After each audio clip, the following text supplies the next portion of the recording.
নমস্কার বন্ধুরা, আমি কোজাগরি আবারও চলে এসেছি তোমাদের সামনে একটা ভিডিও উপস্থাপন করব বলে। আজও আমি তোমাদের কাছে স্পেশাল দুই ধরনের টোটকা ক্রিয়া তোমাদের সাথে শেয়ার করব। একটা যেটা শেয়ার করব সেটার দ্বারা ধরো তোমরা বাড়িতে অনেক মানুষ বসবাস করছো, কিন্তু মনোমালিন্যতার কারণে কেউ কারোর সঙ্গে ভালোভাবে কথা বলছো না, একে অন্যজনকে দেখলে বিরক্তি ভাব করছো, বা তোমাকে দেখলে কেউ বিরক্ত হচ্ছে, তোমার সাথে কোনো কাজের ব্যাপারে কোনো ডিসকাস করছে না, তোমাকে পছন্দ করছে না, বা হয়তো স্বামী স্ত্রী দুজনেই বসবাস করছো, হয়তো না, একটা ফ্যামিলিতে নিশ্চয়ই স্বামী স্ত্রী একসঙ্গেই বসবাস করবে। সেক্ষেত্রে কি হচ্ছে, স্বামী স্ত্রীর মধ্যে কোনো মনোমালিন্যের সৃষ্টি হচ্ছে, কোনো রকম কোনো কথাতে কেউ কারোর কথা পাত্তা দিচ্ছ না, কেউ কাউকে দেখছো না, বিশ্বাস করছো না, একটা তোমাদের সম্পর্কের জায়গায় একটা নড়বড়ে ভাব চলে এসেছে। এর জন্য একটা এই রকম একটা পরিস্থিতি থেকে মুক্তি পাবার জন্য একটা স্পেশাল টোটকা ক্রিয়া তোমাদের সাথে শেয়ার করব। আরেকটা যেটা শেয়ার করব সেটা হলো তোমার কর্মস্থলে, যদি তুমি ব্যবসা করো তো তোমার ব্যবসা ক্ষেত্রে, যদি তুমি চাকরি করো তো চাকরি ক্ষেত্রে, অর্থাৎ তোমার কর্মস্থলে তুমি যেখানে কর্ম করো সেই কর্মস্থলে তুমি কোনো কাজই সঠিকভাবে করতে পারছো না। তারপর তোমার যারা কর্মচারীরা আছেন বা যারা স্টাফেরা আছেন তারা তোমার কোনো কথা শুনছে না, তোমাকে পাত্তা দিচ্ছে না, ঠিকভাবে কাজ কমপ্লিট করছে না, অফিসের ক্ষেত্রে বলো বা ব্যবসার ক্ষেত্রে। তার জন্য তুমি বিপদের মুখে পড়ে যাচ্ছ, মানুষকে দেওয়া কথা তুমি রাখতে পারছো না স্টাফেদের কারণে, বা এমন পরিস্থিতির সম্মুখীন হতে হচ্ছে তোমাকে বারংবার, যার থেকে তুমি একেবারেই বিপদমুক্ত হতে পারছো না। এই জন্য আরেকটি ছোট্ট টোটকা ক্রিয়া বলবো বন্ধুরা। তবে আমি তোমাদের সাথে যেটা বলে থাকি, যে কোনো টোটকা উপাচার যখন তোমরা করতে যাবে তখন অবশ্যই মনের মধ্যে বিশ্বাসটা রেখো, কারণ বন্ধুরা আমরা সকলেই জানি বিশ্বাসে মিলায় বস্তু তর্কে বহুদূর। তাই এই তর্ক বিতর্কে গিয়ে কোনো টোটকা উপাচার কিন্তু করতে যেও না, এতে কিন্তু হিতে বিপরীত হয়। তোমার মনে হলো ভিডিওটি তুমি দেখলে একবার ট্রাই করা যাক, এই জিনিসটা কিন্তু ভুল করেও করতে যেও না।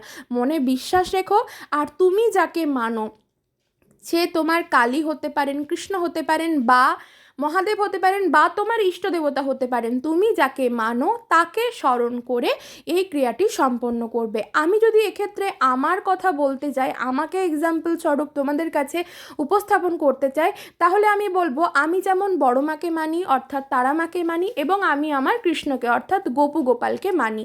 তো আমি এদের শরণাপন্ন হয়ে যে কোনো টোটকা উপাচার করতে যাই, এবং মনের ওপর যখন করতে যাই তখন আমার মনের পজিটিভিটিটাকে কাজ করায়। বন্ধুরা, নিজের মনের পজিটিভিটিটাই হলো আসল জিনিস, সেখানে 100-এর মধ্যে 90% কাজ কিন্তু কমপ্লিট হয়ে যায়।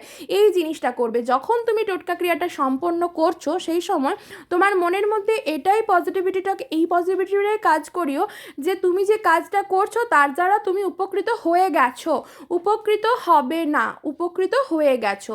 এখানেই কিন্তু বন্ধুরা 90% ফললাভ মানুষ করে যায়। ঠিক আছে? তো স্পেশাল দুটো টোটকা ক্রিয়া তোমাদের সামনে তো শেয়ার করবই, উপস্থাপন করবই, কিন্তু বন্ধুরা তার আগে চলো আমার চ্যানেলের একটু ইন্ট্রোটা দিয়ে ফেলি। বন্ধুরা, আমি ওমের মা চ্যানেলে তোমাদের আবারও সুস্বাগতম। আশা করি সকলে খুব ভালো আছো, সুস্থও আছো, আমিও ভালো আছি। আমি তো ভিডিওর শুরুতেই তোমাদেরকে বললাম আমি স্পেশাল দুই ধরনের টোটকা ক্রিয়া তোমাদের সাথে শেয়ার করব।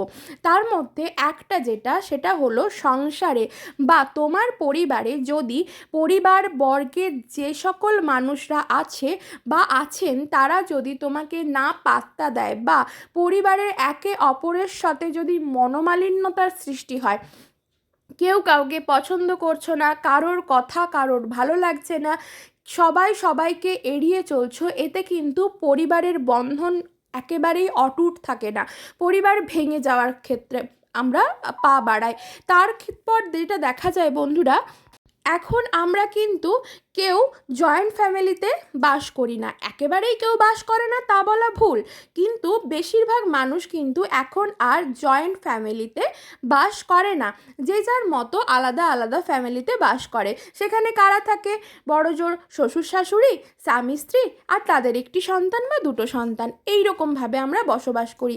সেই ছোট্ট ফ্যামিলির মধ্যেও যদি মনোমালিন্যতার সৃষ্টি হয়, তাহলে সেই ঘরে কখনো লক্ষ্মীর বাস হয় না।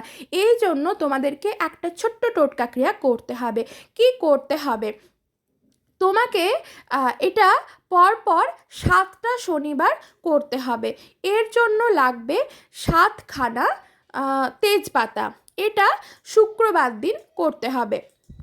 শুক্রবার দিন সেই 7খানা তেজপাতাকে রেখে দাও তোমার বেডরুমে। তেজপাতাগুলি যেন গোটা অক্ষত অবস্থায় থাকে। তারপর শনিবার দিন সূর্য অস্ত যাবার আগে কিন্তু এই ক্রিয়াটি সম্পন্ন করতে হবে। শুক্রবার দিন রাতে তোমার বেডরুমে যে 7খানা গোটা অক্ষত তেজপাতা রেখেছিলে, সেই গোটা অক্ষত 7খানা তেজপাতাকে শনিবার দিন সূর্য অস্ত যাবার আগে অশ্বত্থ গাছের গোড়ায় রেখে আসো। ঠিক আছে? রাখার পর সেখানে ঘিযুক্ত একটি মাটির প্রদীপ প্রজ্বলন করে রাখো। এটা কন্টিনিউ 7টা শনিবার তোমাদেরকে করতে হবে। 7টা শনিবার করার আগেই, অর্থাৎ 4টে বা 5টা শনিবার করার আগেই তুমি ফলোলাভ করবে। কিন্তু বন্ধুরা, এটাই একটা টার্ম বা এটাই একটা সার্কেল যে তোমাকে কন্টিনিউ 7টা শনিবার তোমাকে সম্পন্ন করতে হবে। এক্ষেত্রে কিন্তু কোনো অশৌচের বালা নেই, তুমি যে কোনো অবস্থায় এই ক্রিয়াটি সম্পন্ন করতে পারো। তবে বন্ধুরা, মাটির প্রদীপে ঘিযুক্ত প্রদীপই প্রজ্বলন করতে হবে। এক্ষেত্রে সর্ষের তেল বা তিল তেল বা অন্য কোনো তেল সহযোগে প্রদীপ প্রজ্বলন করা যাবে না বা মোমবাতি দেওয়া যাবে না। এক্ষেত্রে কিন্তু ঘিযুক্ত প্রদীপই প্রজ্বলন করতে হবে। ঠিক আছে? মনের মধ্যে ভগবানের ওপর আস্থা বিশ্বাস রাখো, বড় মায়ের শরণাপন্ন হও, তারপর এই ক্রিয়াটি সম্পন্ন করো। দেখবে হাতে নাতে ফললাভ করবে, ভীষণভাবে উপকৃত হবে। আমি তো বললামই 4টে কি 5টা শনিবার যাবার পরই তোমরা ফলোলাভ করে যাবে, 100% করবে। কিন্তু এটা একটা টার্ম, এটা একটা সার্কেল, সেই জন্য তোমাদেরকে কন্টিনিউ 7টা শনিবার করতে হবে। এই তো গেল একটা পারিবারিক সমস্যা থেকে সমাধানের উপায়। এরপর 2 নম্বর যেটা বলবো, তোমার কর্মক্ষেত্রে যদি তুমি অফিসে যাও, মানে যদি তুমি চাকরি করো তো সেই চাকরি ক্ষেত্রে, যদি তুমি ব্যবসা করো তো সেই ব্যবসা ক্ষেত্রে তুমি তোমাদের স্টাফদের নিয়ে তুমি একদম অসহ্য হয়ে যাচ্ছ। কোনো স্টাফই, সেটা অফিস হতে পারে বা ব্যবসা হতে পারে, কোনো স্টাফ তোমার কথা শুনছে না, তোমাকে পাত্তা দিচ্ছে না, কাজ ফেলে রেখে দিচ্ছে, যার জন্য তুমি নানান রকম বিপদের সম্মুখীন হচ্ছ। এর থেকে মুক্তির আরেকটা উপায় বলে দেবো। তবে বন্ধুরা, এই টোটকা ক্রিয়াটি করার সময় না সবার চোখের আড়ালে প্লিজ করো। কেউ যেন তোমাকে এই ক্রিয়াটি করার সময় যেন না দেখে। ঠিক আছে? কারোর প্রশ্নের মুখে যেন না তোমাকে পড়তে হয়, সকলের চোখের আড়ালে করো। বেশিক্ষণ সময় লাগবে না। এটা বছরের শুরুতে, অর্থাৎ বৈশাখ মাস, আমরা নববর্ষে পা দিতে চলেছি। নববর্ষ পড়ার পরই তোমরা ক্রিয়াটি করো, যাতে বছরের প্রথম থেকেই তোমাদের ব্যবসা ক্ষেত্রে বা চাকরি ক্ষেত্রে উন্নতি হয়। এর জন্য কি লাগবে? একটা লাগবে গোটা অক্ষত পাতিলেবু বা কাগজি লেবু।